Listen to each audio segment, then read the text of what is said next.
Hi hello welcome to my channel. Andhra Pradesh ఎన్నికలకు సమయం దగ్గర పడుతుండడంతో పొలిటికల్ హీట్ పెరిగిపోయింది.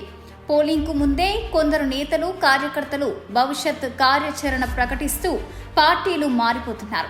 తాజాగా టాలీవుడ్ ప్రముఖ నటుడు వైసీపీ నాయకుడు పోసాని కృష్ణమురళికి బిగ్ షాక్ తగిలింది.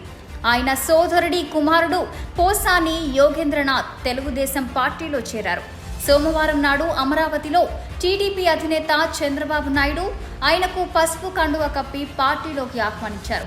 అనంతరం యోగేంద్రనాథ్ మాట్లాడుతూ చంద్రబాబు నాయుడు విజన్ ఉన్న నాయకుడని అన్నారు. ఆయన ముందు చూపు ఆంధ్రప్రదేశ్ రాష్ట్ర అభివృద్ధికి అవసరమని తెలిపారు. ఆయన ఆశయాలు నచ్చాయని అందుకే టీడీపీలోకి చేరినట్లు ఆయన వివరించారు. టీడీపీలో చేరిక తనకు ఆనందాన్ని ఇచ్చిందన్నారు. బ్రిటన్లో వ్యాపారవేత్తగా కొనసాగుతున్న యోగేంద్రనాథ్ తన వ్యాపారాన్ని తెలుగు రాష్ట్రాల్లో విస్తరిస్తున్నారు.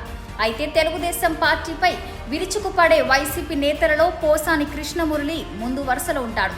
జగన్ పాలనపై టీడీపీ నేతలు ఎవరైనా విమర్శలు చేస్తే ఆగమేఘాల మీద ఆయన ప్రెస్ మీట్లు పెట్టి వారిని ఓ రేంజ్లో చెడుగుడు ఆడుకుంటారన్న విషయం అందరికీ తెలిసిందే.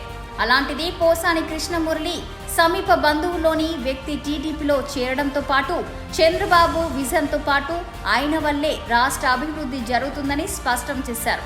మరి దీనిని పోసాని కృష్ణమురళి ఎలా తీసుకుంటారనే అంశంపై వైసీపీలో చర్చ అయితే సాగుతుంది. మరిన్ని ఇలాంటి లేటెస్ట్ అప్డేట్స్ కోసం మన ఛానల్ని సబ్స్క్రైబ్ చేసుకోండి, లైక్ చేయండి, షేర్ చేయండి, పక్కనున్న బెల్ ఐకాన్ క్లిక్ చేయడం మాత్రం మర్చిపోకండి.